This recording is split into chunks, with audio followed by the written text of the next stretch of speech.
మణకచర్ల వివాదం ఇంకా కొనసాగుతూనే ఉంది సార్. ఢిల్లీ సమావేశం తర్వాత రెండు రాష్ట్రాల వెర్షన్స్ విభిన్నంగా ఉన్నాయి అని చెప్పి బండి సంజయ్ కేంద్ర మంత్రి ఆరోపిస్తూ ఉన్నారు.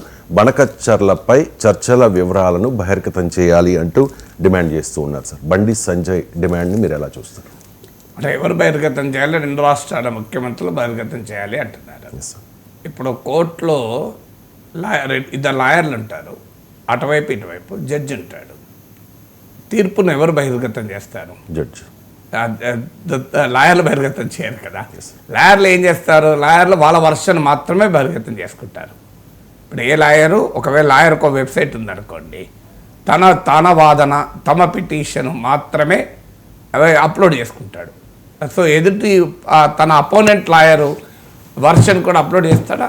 చేయరు కదా. సింపుల్ థింగ్, మీకు జడ్జి మాత్రమే ఈ బోత్ వర్షన్స్ చెప్పి జడ్జిమెంట్ ఇస్తాడు. సో ఇక్కడ జడ్జి ఎవరు, లాయర్లు ఎవరు?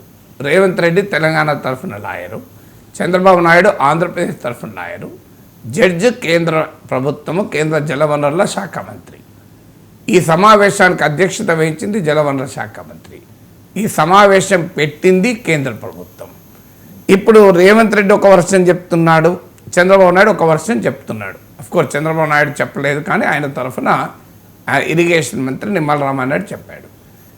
రేవంత్ రెడ్డి వర్షన్ ఏంటంటే అసలు మణకచర్ల కడతామనే వాళ్ళు అనలేదు, వాళ్ళు అనకపోయినప్పుడు ఆపడం ఎక్కడిది అన్నది రేవంత్ రెడ్డి వర్షన్.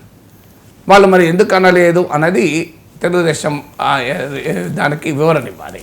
అది నిజమా తెలంగాణ సీఎం చెప్తున్నదని.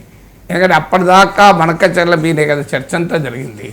సో సమాజం అంతా, ఆంధ్రప్రదేశ్ సమాజం ఆశించింది చంద్రబాబు నాయుడు ఢిల్లీకి వెళ్ళి మణకచర్ల విషయంలో కేంద్రాన్ని ఒప్పించి, తెలంగాణను ఒప్పించి గోదావరి మణకచర్ల లింక్ ప్రాజెక్టు సాకారం చేసుకొని వస్తారని ఎవరైనా భావించారు.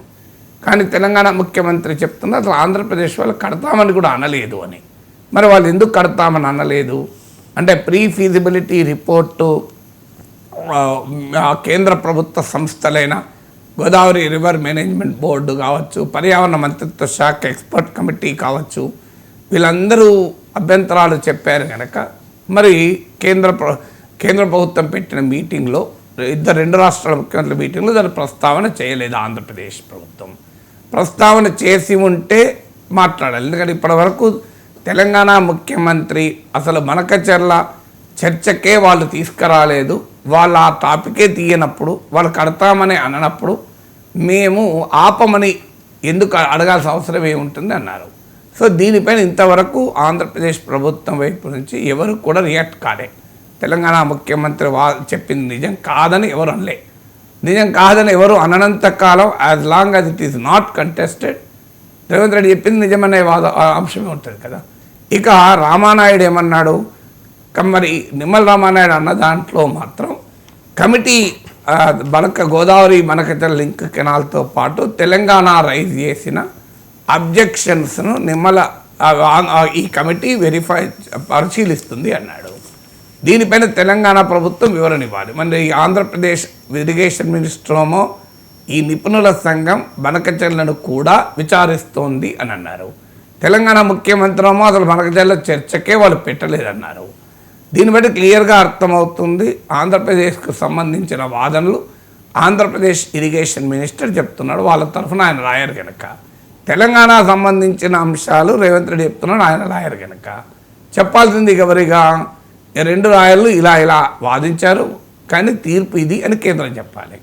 కేంద్రం చెప్పాల్సింది, కేంద్ర హోంమంత్రి లేదు బహిర్గతం చేయండి అని అంటే ఇప్పుడు చెప్పాల్సిందేమో కేంద్ర ప్రభుత్వం, వాళ్ళు చెప్పరు. ఇద్దరు ముఖ్యమంత్రులు కలిసి భిన్నాభిప్రాయాలు చెప్తున్నారు, భిన్నాభిప్రాయాలు చెప్తారు, they are meant for that కదా. ఇప్పుడు ఆంధ్రప్రదేశ్ తరఫున మాట్లాడే నిమ్మల రామానాయుడు తెలంగాణ వర్షన్ కూడా ఎందుకు చెప్తాడు? తెలంగాణ ముఖ్యమంత్రి ఆంధ్రప్రదేశ్ వర్షన్ ఎందుకు చెప్తాడు? చెప్తే రాజకీయంగా ఎదురుదాడి జరగదా? వాళ్ళు వాళ్ళ రాష్ట్రాల వర్షనే చెప్తారు. ఈ రెండు రాష్ట్రాల వర్షన్లు విని కేంద్రము తన వర్షన్ ఏందో చెప్పాలి, లేదా తమ వర్షన్ ఇంకా నిర్ణయం జరగకపోతే రెండు రాష్ట్రాల వర్షన్లు ఇవి, వీళ్ళు వచ్చి మాట్లాడుతున్నా అని చెప్పాలి. ఇంకోటి, సమావేశానికి అధ్యక్షత వహించింది ఎవరు? చంద్రబాబు నాయుడు కాదు, రేవంత్ రెడ్డి కాదు. సమావేశానికి అధ్యక్షత వహించింది బండి సంజయ్ కొలిక్, కేంద్ర నీటి వనరుల శాఖ మంత్రి. మొదలు ఆయనను బహిర్గతం చేయాలని అడగాలి కదా. లేదు, అలాగే ఈ సమావేశం పెట్టింది ఎవరు? కేంద్ర ప్రభుత్వం. సమావేశం పిలిచిన వాళ్ళు మినిట్స్ రాయించుతారు. ఆ మినిట్స్ కేంద్ర ప్రభుత్వం దగ్గర ఉంటాయి. ఆ మినిట్స్ రేవంత్ రెడ్డి దగ్గర ఉండవు, చంద్రబాబు నాయుడు దగ్గర ఉండవు కదా. మరి ఆ మినిట్స్ను ఎవరు బహిర్గతం చేయాలి? కేంద్రం బహిర్గతం చేయాలి. అందువల్ల బహిర్గతం చేయాలని తెలంగాణ ముఖ్యమంత్రి ఆంధ్రప్రదేశ్ ముఖ్యమంత్రిని అడిగితే ఏం లాభం? అడగాల్సింది కేంద్ర ప్రభుత్వాన్ని, చేయాల్సింది కేంద్ర ప్రభుత్వం. కేంద్ర ప్రభుత్వం మాత్రం మాకు సంబంధం లేదు, ఈ కన్ఫ్యూజన్తో మేము పొలిటికల్గా బెనిఫిట్ అవుతాం. ఎందుకంటే ఆంధ్రలో ఆంధ్ర వర్షన్ చెప్పచ్చు, తెలంగాణలో తెలంగాణ వర్షన్ చెప్పుకోవచ్చు. చూడండి, అసలు బనకచర్లను చర్చకే రాకుండా కేంద్ర ప్రభుత్వం జాగ్రత్త పడింది అని తెలంగాణ బీజేపీ నాయకులు చెప్పుకోవచ్చు. చూడు, బనకచర్ల పైన కమిటీ ద్వారా పరిశీలన చేయించడానికి మా కూటమి ప్రభుత్వం సాధించింది అని ఆంధ్రప్రదేశ్ బీజేపీలు చెప్పుకోవచ్చు. ఆంధ్రప్రదేశ్ బీజేపీ తెలంగాణ బీజేపీ ఇద్దరూ కూడా క్లెయిమ్ చేసుకోవడానికి వీలుగా కేంద్ర ప్రభుత్వం మౌనంగా ఉంటుంది. కేంద్ర ప్రభుత్వం మౌనంగా ఉంటూ బండి సంజయ్ తెలంగాణ ఆంధ్రప్రదేశ్ ముఖ్యమంత్రులు బహిర్గతం చేయాలి. వాళ్ళు చేశారు బహిర్గతం, ఇంకేం చేస్తారు? బహిర్గతం తెలంగాణ ముఖ్యమంత్రి చేశాడు, చర్చకే ఆంధ్రప్రదేశ్ వాళ్ళు ఆ టాపికే తీయలేదని. నిజమా అబద్ధమా కేంద్రం చెప్పాలి.